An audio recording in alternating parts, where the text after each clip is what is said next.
Yo, what's up? It's your girl, Chelle, man. How y'all feeling? How's your quarantine going, man? What's going on, man? You already know this is my favorite day. I think today is more favorite because we're amongst such panic right now, and I think we really need to, just breathe, literally. Every week we have a different guest host, and I thought this would be cool and a good time for us to have somebody who can help us center ourselves and understand the connection between mind, body, and spirit, and kind of like while we're in the house, understand how to just relax and breathe. So please welcome to the stage the most spirited, the most kind, just great energy, Keyshawn Reigns to the building. Thank you. How are you? I'm so good. Thank you again for coming. You're so welcome. And I'm so grateful to be here. I've been listening and watching from a distance, and I know I was trying to connect with you as soon as I got back in town. So it's just divine timing that today ended up being available, and I'm ready to dive into some dope conversation. Me too, man. Give people some healing, some sense of peace, wherever they are. So yeah, I'm happy to be here. This is a good time for y'all to call in. This is, not a lot of podcasts give you the ability to call in. Call in. Bam. Thanks, Poetess. That's Poetess, dude. The right thing at the right time. 323-293-3375. Call in and share your experience right now with what's going on. How was your week?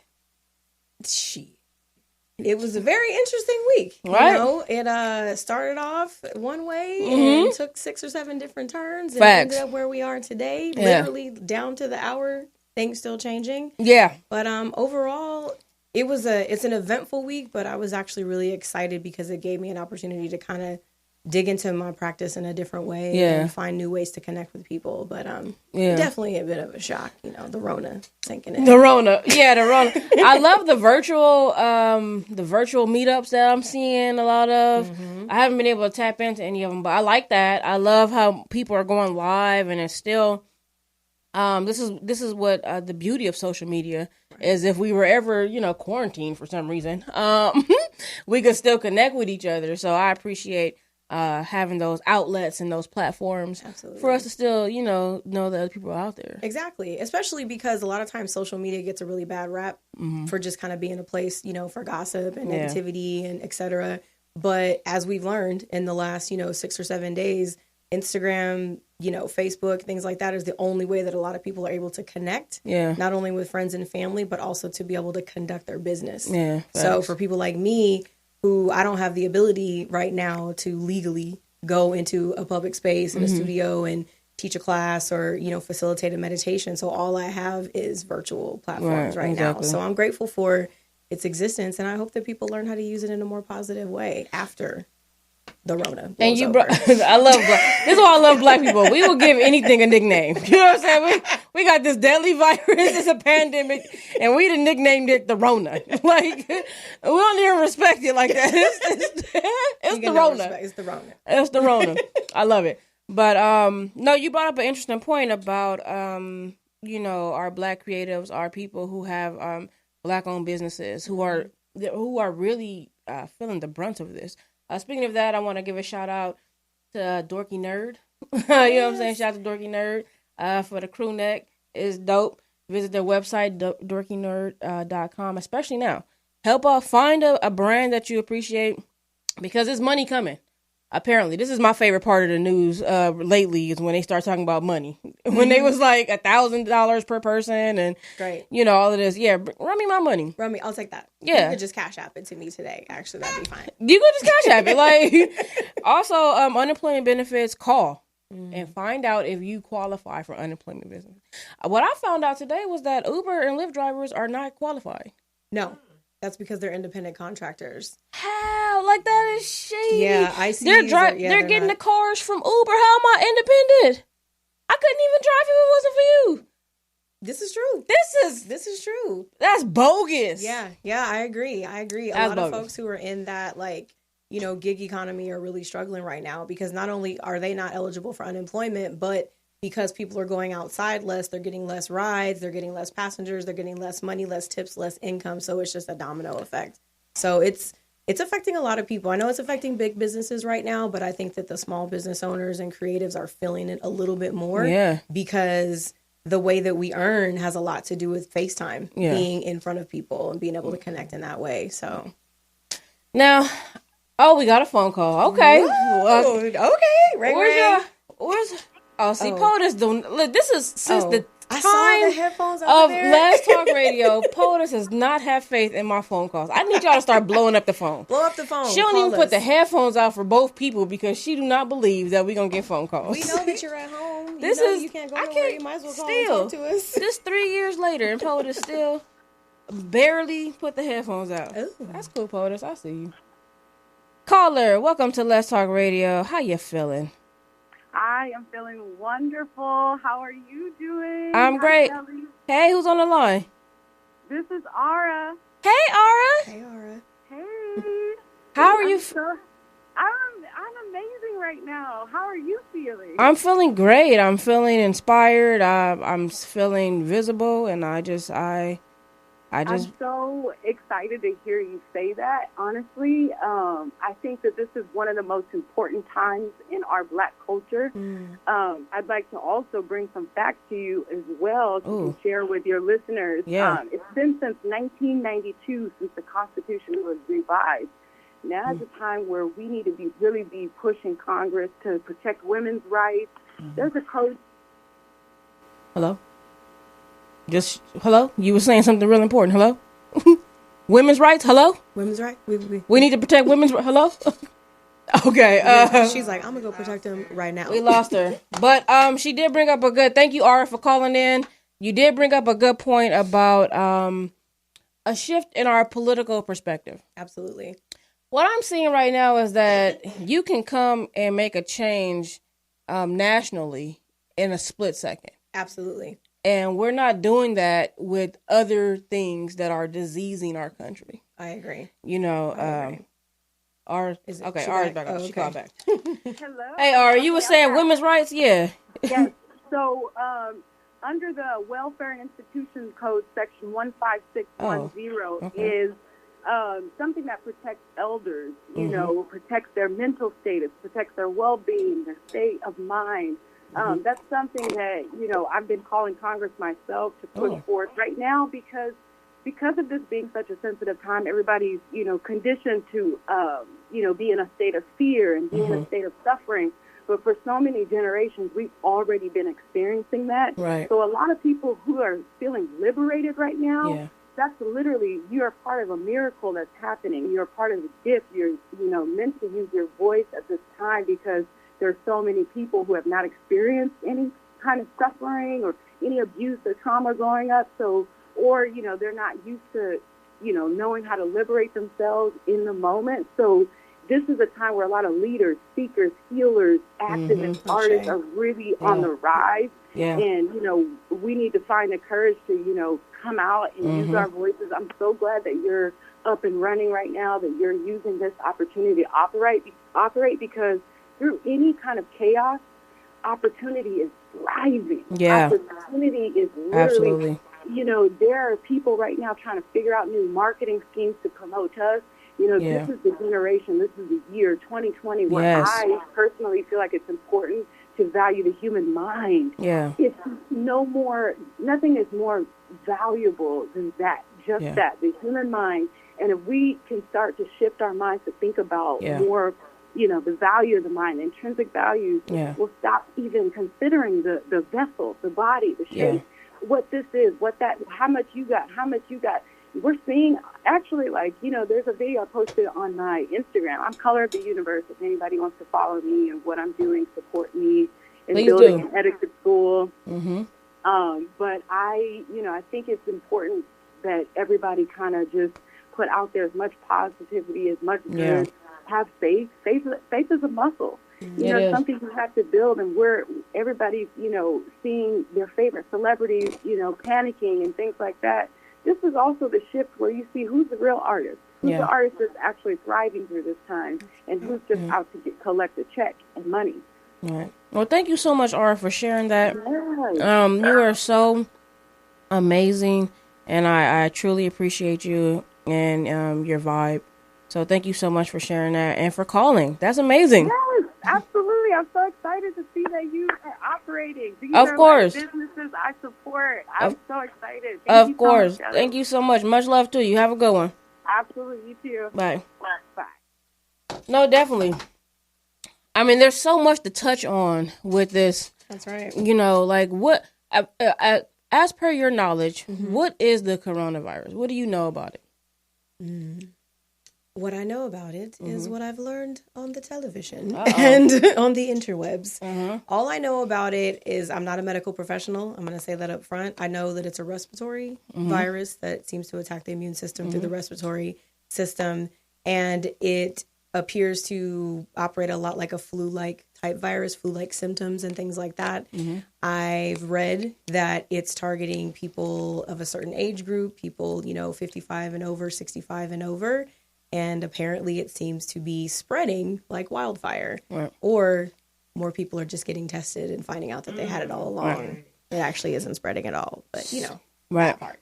It's a lot of, the news is giving a lot of misinformation. It's a lot of propaganda going on. But it's a virus that's like pneumonia.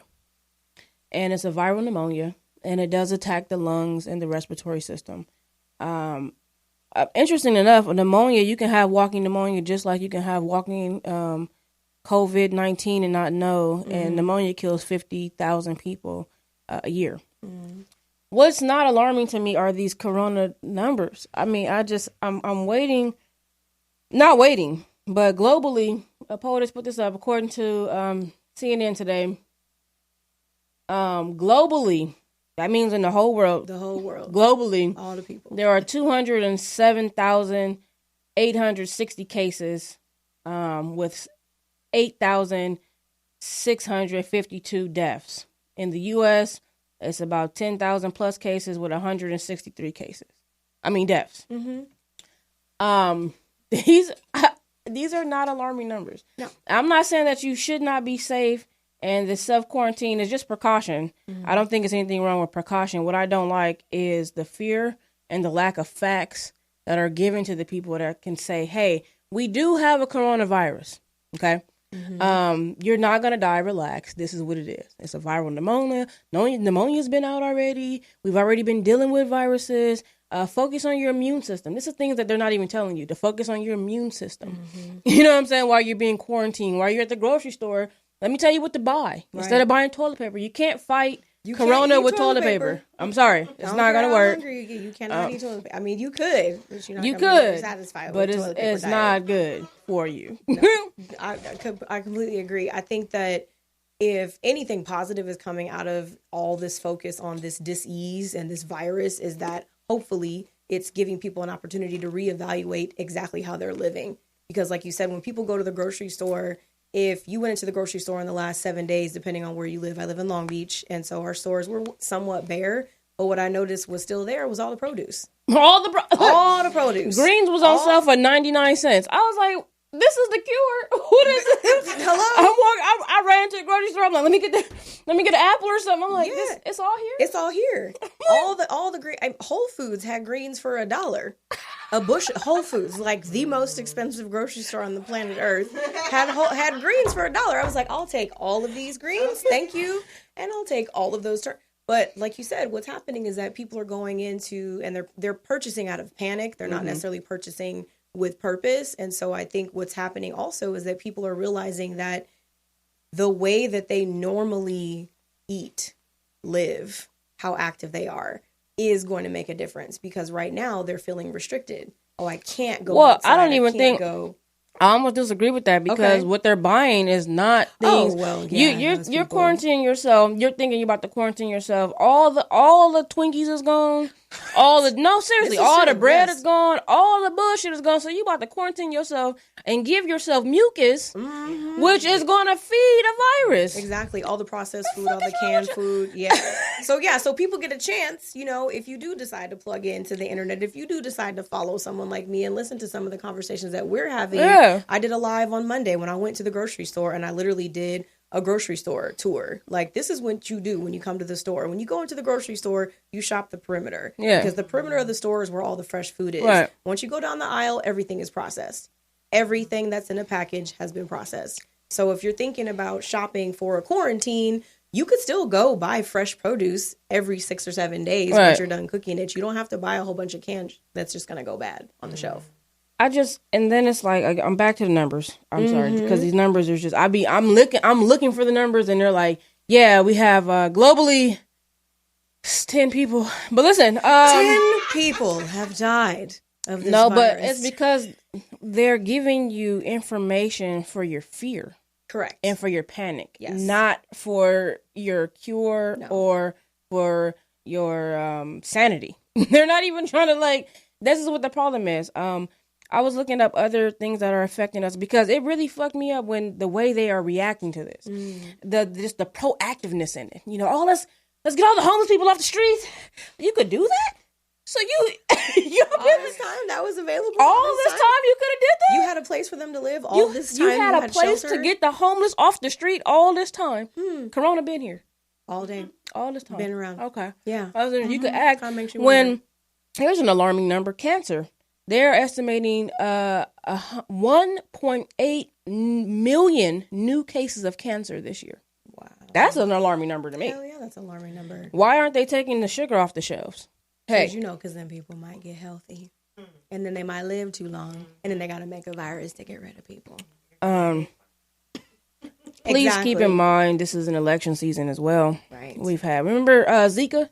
Remember the Zika virus? Zika. We were supposed to die. H1N1. H1N1. What else? Ebola, we had SARS, Ebola, bird flu, swine flu, MERS. Mm-hmm. Yeah. Every election year, there's a new virus. Mm-hmm. That's just a coincidence. I'm not saying. I'm not even. I'm more of a historian than I am. I'm just historically speaking. This is our election year disease. Correct. Corona. Yes, Corona. Welcome to 2020. I do suggest that you take the precautions seriously, though, just in the effort to, protect yourself and other people around you. Right. Because it's not that I'm not saying that Corona is not here. I'm just saying that it's here, and it is as serious as the other viral pneumonia that's been around that's killing 50,000 people a year. It's always been serious to protect yourself and to be safe. I want you guys to understand that this has always been, safety has always been a pandemic. Okay? This is not new.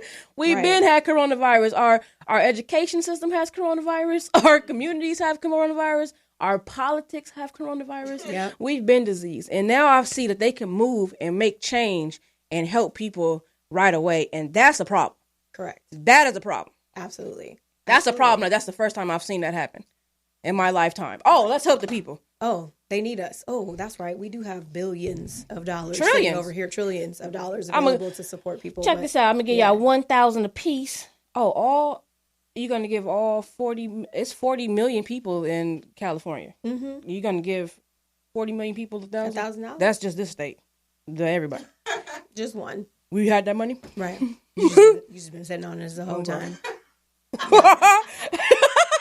Waiting for it. Trying to you were telling me earlier some of the things, other resources that you can take advantage of during this corona pandemic. Resources you can take advantage of. Well, for one, I'm a holistic practitioner with yoga and meditation as my foundation. And so if you are quarantined or self-quarantined or you're at home, take advantage of some of these free classes that are being made available on Instagram, on Facebook, where we're offering classes that we would normally charge by the hour to be able to provide these services for people. And this is a way that you can actually start to develop these practices for yourself in your own home, so that once, the Rona blows over, you now have a yoga practice, you now have a meditation practice. So in addition to learning to eat healthier foods and learning to be more mindful with your choices about what you put in your body, this is really an opportunity for people to learn how to practice actual health practices. Yeah. Not just medical practices. Yeah. Not just treating illness, but preventing illness by the way that you actually live. Yeah. And you were telling me too about loans you can get. Absolutely. So if you are a small business owner like myself and you're feeling the hurt right now because it's only been like 10 days, but we're feeling the hurt on our pockets right now, there's micro loans that are being made available through different resources where you can actually borrow money at a very low, damn near zero interest rate that you can use to kind of support your business. If you have employees that you need to make sure that they're paid, those types of things are available. So while unemployment might not necessarily be the route for you, there are other options. So it's just a matter of doing your research. I can definitely give you some information offline where we can, share with your followers that there's help out there, there's support out there. Like you said, there's a pile of money out there. And right now, it's really a matter of who dives in and grabs the most. You know what I mean? If you're thinking about buying a car right now, maybe you've been saving up to buy a vehicle, the interest rates for auto loans on Monday were 0%. So if you got some boo-boo credit right now and you weren't sure if you were going to be able to get that low interest rate, it's probably a good time for you to go buy your car. Get your Corolla. Yeah, they're giving away. Same thing with buying homes. Property interest loans are extremely low. I believe they were under 1% in the last 10 days as well. So it's all about how you see the economic shift that's happening. I think it's really a huge opportunity for people who have some level of financial literacy to understand what's actually available. There's even money to be made as the stock market crashes. So, yeah, facts. Get in on that. Yeah. Like if you that's all I can say. They're giving out money. Do your due diligence and get your money because also there's a number, right? If you want to get actual facts per zip code, you can call the CDC. And you can also text 888-777 and text your zip code to that number. 888-777 and any zip code you want to know. And they'll give you accurate information from the CDC. Mm-hmm. Get off of IG. Get off of the news that's scaring the shit out of y'all. Yeah. Right. I'm watching the news. And I was low-key like, Nene coughed. And I'm like, it's just, Is everything I was right? Yeah. No, I got a text message on the way here at 8:02 from the city that just says Mayor Garcetti has issued a safer at home emergency order. And there's a link directly to the city's website. So what I like about that is it's accurate information. It plugs you directly into your city governor's office, your state governor's office or your, county mayor's office. That's the most accurate information because they have to report based on what's being provided by the CDC. Right. And even the CDC, did I have that one? Did I have a CDC? As of today, the CDC is posting that we have, the order. The order that he posted this, what is it called? The safer at home. Stay at home. Safer at home. Stay as a home. This was sent to me by Dr. Tanya Gilbert. It's basically saying that you can leave, but only for like essential activities. Mm-hmm. So they want you to be around only 10 people in the gathering or less. Mm-hmm. Essentially they're saying if you're gonna go outside of your home, don't just be out there dragging the streets, not really doing anything productive. It can feel a little restricting, though. I can say that. As a person I'm getting cabin fever. It can't. Yeah, I don't mind being at home. I work from home a lot, so I don't mind doing that. But the idea that I'm now being advised strongly advised not to leave my house unless it's essential. It's like, who determines it's essential for me to go to the beach? Right. It's essential for me to be able to go hiking. Right. It's essential for me to be able to be outdoors and not worry about, somebody like, what you doing, what? Right. So it's like, it kind of feels a little uncomfortable. It does. And I am worried about the mental health of a lot of people in our community because some people can't take this isolation. This is terrible for a lot of people's mental health to just be isolated and alone, especially people who live by themselves, who already have anxiety and,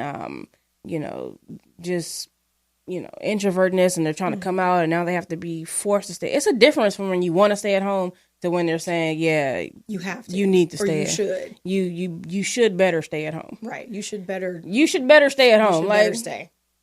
I feel like it feels like you're telling me I can't leave. Yeah. Well, that goes into effect at 11:59.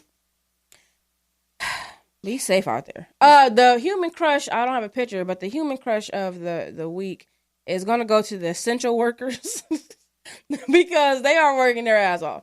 They still have to go to work and keep the city kind of afloat a little bit, bring some kind of normality to what's going on a little bit. So that's who the Human Crusher is, which is interesting, too, about the Rona, that I can go to the grocery store. It's at least more than 10 people there. I'm not going to catch it there, but it's essential. Like, the Rona is nowhere where the essential stuff is at. Right. Like, I can't catch it from none of the essential. Not there. Yeah, they don't have it. Yeah. And today on the news, the news is funny, though. Like, the news is hilarious. They were demonstrating how to receive your packages. And so it was one... It was one newscaster, like, and she was dropping the package off, and then the other lady was like, wait till they walk away, and then go get your package and bring it in. It's not. Like, the Rona not like they didn't. The Rona doesn't live on cardboard. It's not. Cardboard is immune to the Rona. This is like... This is like, I don't know. Some of the recommendations border on like ridiculous. You know, I'm sorry. Like I get, like you said, in all seriousness, yes, be safe, practice, please. Safe, all that kind of stuff. All the time, but all the time. But do that all the time. Even when the Rona's gone, and it will be gone. Like kind of like people who don't really like wash their hands. Like go ahead and do that. If now is the time that you decided to start washing your hands every time you go to the bathroom, let that be a new practice that you get to take with you when the Rona is gone. But yeah. I feel you. I'm here for you. Yes. I've been getting a lot of DMs. A lot of people ask me questions. I just been sending them to the CDC. And it's just really kind of like step back and look at what's going on. Also, I just thought about something. Up to 200 CEOs have stepped down from these conglomerate companies and sold their stock high. In January and February, when the stock market was booming, of course, Rona has crashed it. It's going down, of course. But they're out. They have CEOs from Disney, CEOs from IBM, Victoria's Secret, Hulu. These major Amazon sold like 4 billion shares of its stock. Like, I think that makes me uncomfortable as well. Kind of seems like they knew something was coming. Yeah. And we're like, I don't want the value of my company to be depleted so greatly when the Dow Jones starts to plummet. So if I can unload some of these shares, if I can step away and even let go of some of my own stuff, then I don't have to go down with the sinking ship. The reason why I don't like that is because if I'm not mistaken, now, like I said, I'm more of a historian. I believe Martha Stewart went to jail for this very same thing. I believe, if I'm not mistaken, Martha Stewart went to jail for this very same thing. Sure was, on the farm in a jumpsuit. Yeah. So that's just, raises insider trader, I think is what it's called. Insider trading is what that's called. I think it's called when something you have, like that. Previous information before release and to you the sell public, your stocks. and you sell your stocks. Makes you go, We're going to focus on the Rona, though, but they cashing out. I want to know if that's still illegal. Like, I just want to know. It's not working out. I gotta get out of here. I just want to know if it's still illegal or not. I don't know. I guess it's not anymore, but that's just... It's still illegal. It is? Are you sure? Because 200 people. It's still illegal. But what's happening is that they're allowing... Bill Gates? I mean, come on. Yeah, it's still illegal. But what they're doing is that they're allowing it to happen because, some things are only illegal if you get caught. It's kind of like that. But it's kind of like they're caught because I'm watching them. I mean, we're watching them. We're watching them, but like the people that would be like, "Hey, don't do that." They haven't stepped up yet because they're still benefiting from it. If I was Martha, I don't know. I'd be flipping. Yeah, I would be for sure. I would write a letter for sure. Martha Stewart, a white woman named Martha beautiful Stewart, stationery with like on the Martha flower. Stewart. Come on, she gonna put some potpourri in the envelope, sprinkle in the envelope. The envelope gonna be a little wax. I think Martha, you should write a letter, Martha. I think you need to write your letter because this is out. That's out. That's out. Not accept this. I do not. Yeah, I served time for this very same thing, and Bill Gates gets to walk away, and it's not fair. Hey, she probably is writing that letter. Yeah.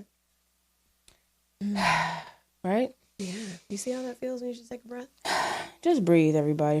Just take an inhale with us right now. While we're here with Keyshawn, our nomadic yoga instructor, our life coach.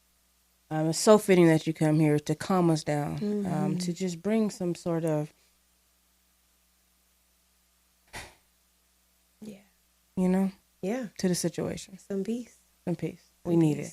We do. We're not even going to take a break because I don't even know how much time we have left. Value every moment that we have. Or we may not know. I don't know. Outside on the sunrise. Oh, that gave me a headache. I don't know how much time we have enough, so we're not going to waste any time. We're going to be present. All right. And let's get to know you. Keyshawn Raines, thank you so much for coming again, sharing your time and your space. Yeah. You know. My pleasure. I'm happy to be here. Where are you from?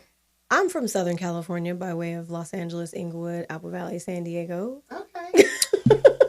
I actually grew up not far from here. My grandmother lives off of Vernon and 2nd Avenue. And uncle's around the corner. So Leimert Park was a home for me. I went to Transfig as a kid for elementary school, but I also lived in Inglewood. And then during the late 80s, when there was like a mass migration out of LA, my parents decided to jump on that bandwagon and moved out to the middle of nowhere. Apple Valley. Apple Valley. So Apple Valley is like nothing out there. It's nothing. It's where the hills have eyes. It's where that's where those people live. So I went to high school out there, and then decided to go to college in North Carolina. I went to an HBCU, and then I went to Johnson C. Smith University in Charlotte, North Carolina. It's a little small school. Okay. But and then migrated my way back across country and made my way back home. Right. So, yeah. And you that's a beautiful story though. So you've seen a lot. You've been through many different environments. Absolutely. And you said the late 80s. You look amazing. We don't talk about the 80s, but you look amazing. Thank okay. You. I drink a lot of water. Okay. Alkaline water. That's what's in that big old canteen. Thank you. There. Also, if you're fighting corona, like I said again last week, disease period. That means all viruses cannot exist in an alkaline state. That's right. So the more acidic your body is, the more susceptible you are to corona. To the Rona. There you go. To the Rona. Drink alkaline water. Yeah. Anyway. So you came back after you graduated. You were married. I was. So, yeah, what I did is I made a pit stop after college. And I pit stopped in the marriage center and also pit stopped and became a parent at the time. And then after just a very tumultuous young marriage, decided that was not the best space for me to be in anymore. And decided to co-parent instead and made my way back to California and came out to my family and was like, hey, y'all. Wow. Was that the reason for the divorce? It was. Yeah, that was the reason. That was the reason. And he was a great dude. You know, we tried the whole open relationship thing and, you know, really because we were committed to both being parents, you know, and that was the most important thing. So he made his best efforts, but I felt like it's not even fair for me to continue this. And I think that what happens sometimes when you come out later in life is that you have so many people who perceive you to be one way because that's the mask that you've been wearing for so long. You know, that's the image that you've been portraying for so long. So when you finally come out, internally you feel so much freedom. But externally there's so much judgment. You know, there's so much, you know, disappointment. There's so much, well, wait, who are you? And who's this person? And so it took a long time. There was about 5 or 6 years that I was completely estranged from my family, parents, siblings, everyone. And that's where I found my queer family. I found my queer aunties and my queer grandmothers and my queer brothers and sisters and found a new home. And so as time has progressed, I have great relationships with my parents now, my siblings, but it took a while. It wasn't easy. But it was love that about the queer community. How welcoming, you know, it can be to people who are just you know, isolated or maybe even abandoned or even having to be estranged from their families. The queer community really picks up the slack. Absolutely. And you become, you know, kind of like in slavery time, whoever got on the plantation was, this is your new mom now, this is your new family. We just, you know, adapt to, you know, our families. Yes. And we create that community. I think that's really beautiful about the queer community. Yeah, it's beautiful and it's so necessary. Yeah. And I think because those, like, you know, my queer elders, you know, they went through that when they came out. You know, it was a completely different time. I came out, you know, in the early 2000s. And at the time, gay wasn't as trendy as it is now. You know what I mean? There was no fluid thing now. You know, there wasn't all these rainbows and stuff everywhere then. Whereas for them, it was even less. There was less visibility. There was less representation. So having them just show up and embrace me and kind of show me the ropes in a way, you know, like, how it was okay for me to present however I wanted to present. Right. You know, I went through like my tomboy phase where I had short hair and I wore little baggy jeans, and I was like, is this the gay uniform? Is this what's right, right. You know what I mean? And then, I went through that too. I was like a hardcore stud at one point. Like, like I went through that phase and I was like, nope, this isn't it. And then I tried a different look and super high femme makeup, heels, and I was like, nope, this doesn't fit either. And it was one of my queer elders who sat me down and was like, just you, Keyshawn. Right. Whatever that looks like. Right. It's always been in you. Now you don't have to wear the mask. Just take the mask off. Right. And it was like, oh. Cool. That's cool. How did your son take the news? He was young. He was about 4 years old. And so the majority of his childhood, he's only known me to be queer. Oh, cool. And so what was beautiful was when I remember he was probably like 6 or 7 years old. He had a friend come over and we hung out. And the friend asked, well, where's your mom's boyfriend? And he's like, she does not have a boyfriend. Right. She has a girlfriend. And that's okay. And I was like, yes, thank you. So I never felt any resistance or anything from him. He's super dope even today, to this day. Yeah. Shout out to Seth. Hey, Seth. Yeah. I'm glad you're staying safe out there. Yes. Yeah, he's coming home tomorrow. But okay. Yeah. Oh, what happened to that? Did we lose the live? I don't know what happened. It was on there and then it was like, Oh, that's shady. See, Instagram, I think, have you noticed like the internet? You remember you were talking earlier about the 5G we're still live here though. But yeah, but notice that like the Wi-Fi has been kind of impacted and certain things are Remember crashing. I told you yesterday I had seen a lot of electricians and a lot of people like taking pictures of electrical boxes and I was just like, what's going on? And it wasn't like DWP, it was people with different I think I saw somebody like Ayers Company or something like that. I think it was weird. It had a real weird vibe to it. Like the agents from the Matrix. I don't know what that was about. Thank y'all for coming back. Sorry about that. I don't know what happened. So you're out here, you're doing your thing. How did you find yoga? Yoga found me. Okay. Yoga found me. I used to work for a little company called Apple. And I was doing a lot of ridiculously hard and complex work for a long time and just reached a point where I was completely burnt out. And one of my sister friends, our sons grew up together. She said, come with me to this yoga class. So I went to this little donation-based studio, rolled out a mat that, I borrowed from the space and fell in love the first time. It was a very cathartic, emotional, intense experience for me to be able to go through that practice. And I was pretty much hooked at that point. So I did a 12-week yoga teacher training, got certified as an instructor, started leading free pop-up classes in parks and gyms, anywhere I could find people, and then started getting personal clients and started traveling, and that's how I started. So what is yoga? Let me ask you, what do you think yoga is? Okay, let me tell you what I thought yoga was. Okay. I thought yoga was a whole bunch of stretching. I thought we was going to be in there like, namaste, namaste, a downward dog, an upward cat. I thought it was going to be like that, right? And I went to my first yoga session, and they were like doing some really arduous moves with their bodies, and they were like putting their elbows and then standing straight up from their elbows, and I was like, I didn't think that was, I didn't see that in the pamphlet. You didn't tell me that. You didn't tell me. I got my mat, but I didn't see that. Be doing fingernail stances. It takes an incredible strength to do some advanced poses in yoga. It does. And that's the reason I ask what you think, is because that's common. Most people think that yoga is complex poses, postures, balancing, twisting your body into different angles on a mat. And that is a part of it. Okay. But yoga goes well beyond the mat. So yoga... What does it mean first? The definition of yoga, which is a Sanskrit word, which means union. A Sanskrit? Sanskrit. So Sanskrit is an ancient language that is no longer spoken in a social setting. But it's an ancient language, much like Latin. But the language of yoga is Sanskrit. So all the poses, postures, the 8 limbs are all in Sanskrit. So yoga means union. And union is the bringing together. So when you're practicing yoga, you're practicing a reunion between the mind, the body, and the heart or spirit. That's deep. Yeah. Yoga deep.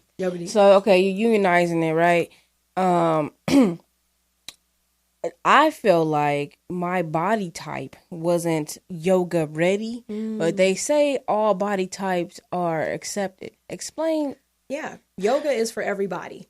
and every body as well. So unfortunately, our media and the Western culture has given us the impression that yoga is for skinny white girls named Karen. It's not.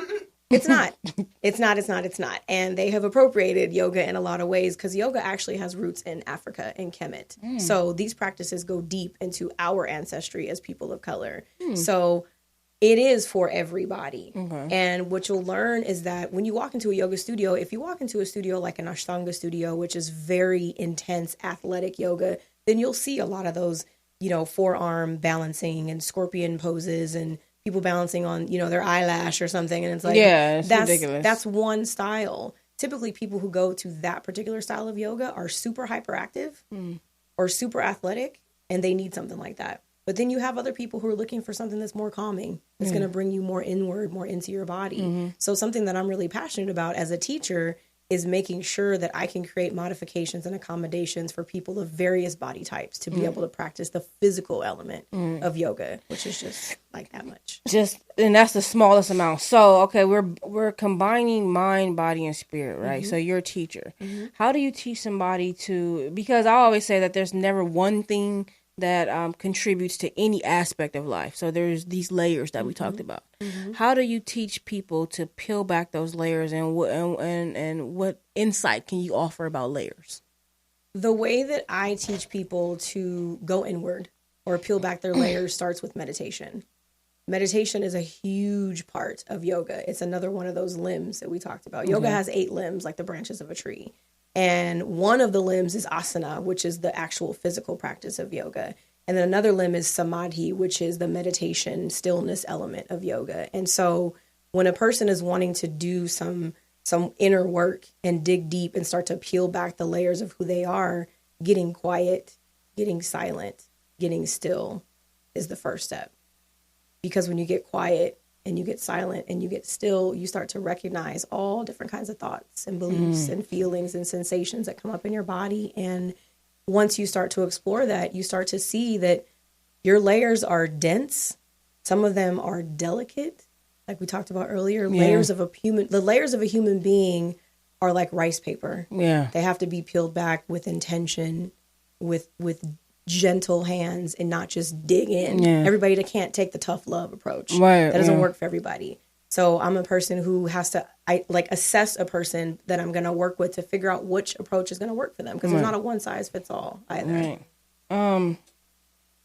So how do you tap into the source of balancing?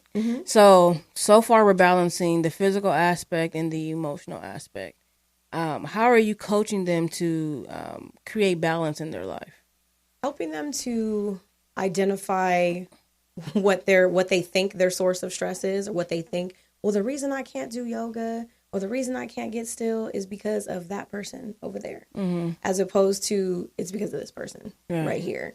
So I serve as a mirror for my clients. I'm not necessarily giving them a step 1, step 2, step 3. These are the things you need to do. I do give assignments and things like that, but it's more about reflection. I give my clients a lot of questions to take home. Go home and ask yourself this. And the next time we come together, I want you to have an answer for me. Have 2, 3 answers for me. And so as they do writing exercises, which I call intuitive journaling, is to give them a question and they can free write as much as they want. And by the end of that, they're typically going to find their own answer. So as a guide, as a coach, I'm just there to hold the space while they actually do the work. And it's really hard to balance and, make those key adjustments, because that's how you balance. So you have to adjust. And we were talking about progression with the particulars and peeling back those layers and moving forward with those little particular details of your life. What part do you think yoga plays in that aspect?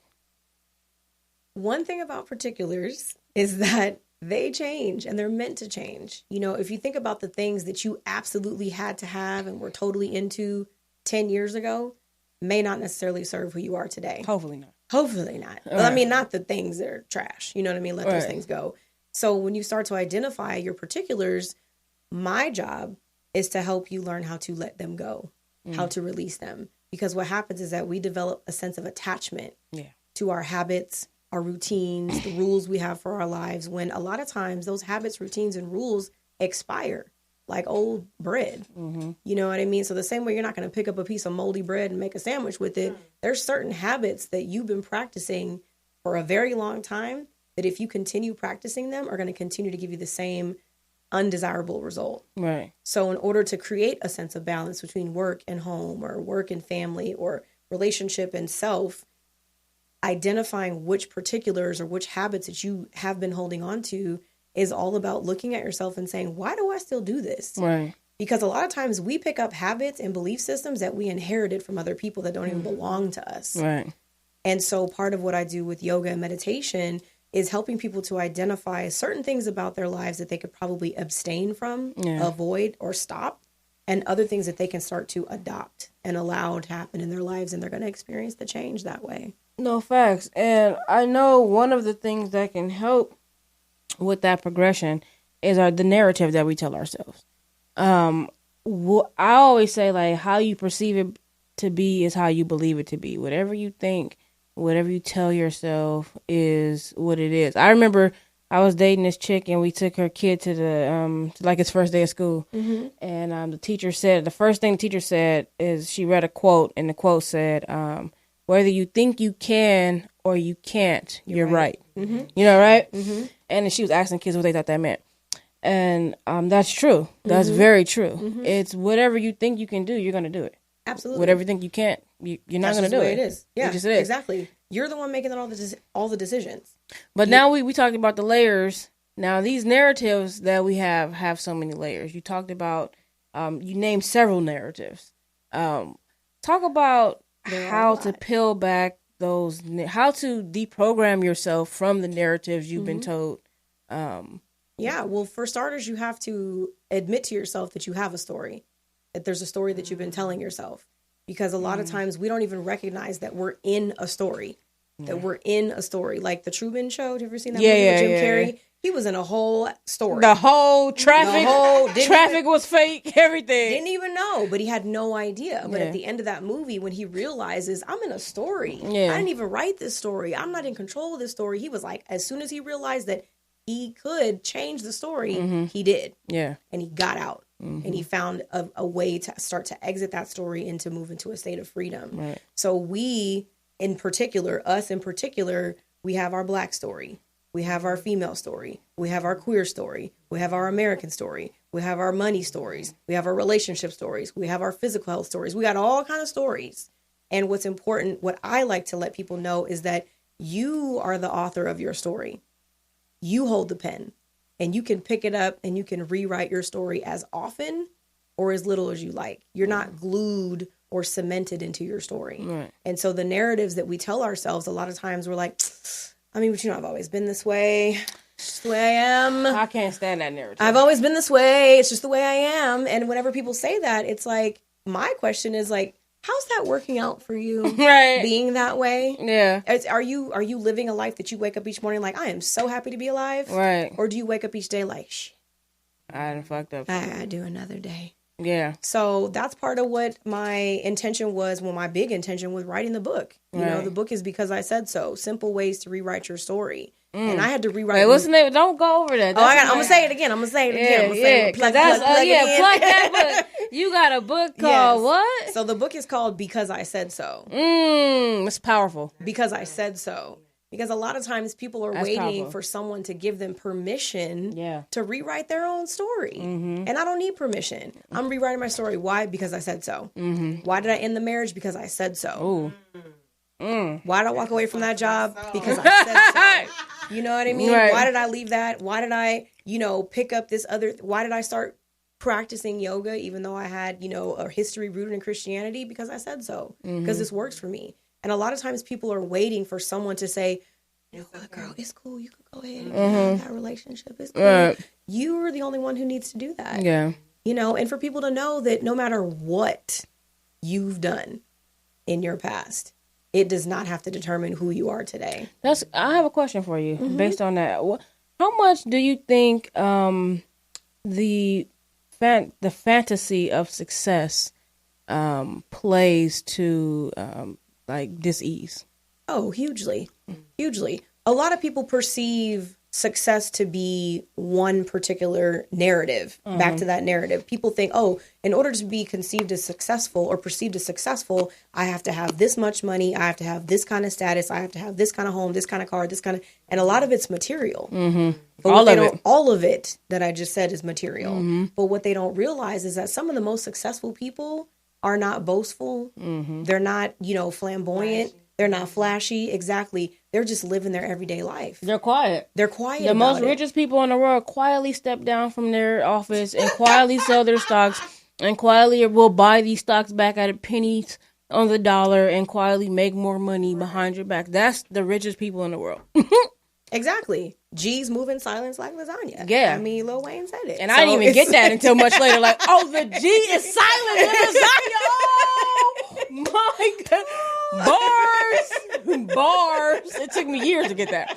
I was like, bars. Oh, my God. Lil Wayne is a genius. Yeah, right. Yes. But I digress. No, it's fine. So, here we are. You have your book, Because I Said So. And it's so powerful. When did you get that power? When did you say so? I have said so a couple times at different stages in my life. Okay. And one of the first times that I said so was when I did walk away from a marriage. Another time that I said so was when I actually came out to my family. Other times when I said so was when I walked away from that cushy job. Trust and believe, walking away from a company like Apple, which, it was one of those global conglomerates. I had a whole lot of, what are you doing? What do you mean you're going to go teach yoga for a living? That's not lucrative. How are you going to live? Da, da, da. What I realize is I say so a lot. And I know that power is also ancestral. My grandfather said so. My grandfather has a monument over off of 48th and 8th Avenue. What? He was a pioneer in this particular community. He was on the grand jury. He served my uncles involved with the city. So what'd you say? It's in my blood. It's in my blood to say so. To say so. It's not in my blood to sit back. Where's grandfather? The monument is the monument is on 48th and 8th. 48th and 8th. Is that, 48 goes that way, and 8th Avenue. It's around the corner. There's a little park, and there's a little monument. Johnny E. Reigns. Okay, I'm going to go take a picture now. That's what's up. I love when I find out that little bit of history. It's so much history, so much of our history that is untold, and it's there. I was somewhere, and it was like 3 big black heads. And I meant to, it was, okay, I know where it's at. It was by the, where was I at, Kanisha? The City Hall, remember? Was that Pasadena City Hall? Okay. In front of Pasadena City Hall, there's 3 black heads that are like statues to these. I didn't get to get the history because I was at work for 12 hours. But okay. I love things like that. Like your grandfather has a monument on 48th and 8th. Go visit that. Yeah. We're here. That helps change your narrative as well. Absolutely. Knowing your history. Absolutely. And I was blessed to have that experience. I grew up in a household where on Sundays we were at my grandparents' house and we sat around the table and we had conversation, and I learned about my history and my lineage, and I know who my great-grandmother's names and aunties' names were, and, I know a lot about their story, and it actually does serve as motivation. And it also serves as a sense of duty as well. Like, I can't mess up this lineage of leaders, you know what I mean? I'm not going to be the one to mess up the flow. So, it stays with me. And I do call on my ancestors a lot when it comes to even asking their permission. Like, is it cool if I go left? How do you call, I'm hearing a lot of ancestral talk lately. How do you connect? I literally speak their names. In moments where I feel afraid or I feel uncertain or I feel unsure, or before I step into a class, before I step into a class or step into a session, I always take a moment and ask them to stand with me, to speak through me, because I know a lot of what comes to me comes through me, and I recognize that in a lot of ways I'm just a vessel, and a lot of the lessons that they learned that they didn't necessarily get to tell me while they were here, they can still speak through me now. Okay. Well, deep. You have a podcast as well. I do have a podcast. And tell me a little bit about what your intentions were when you started the podcast. My intentions when I started the podcast, which I started in 2017 as well, it's called Working Title with Keyshawn Rains, who is me.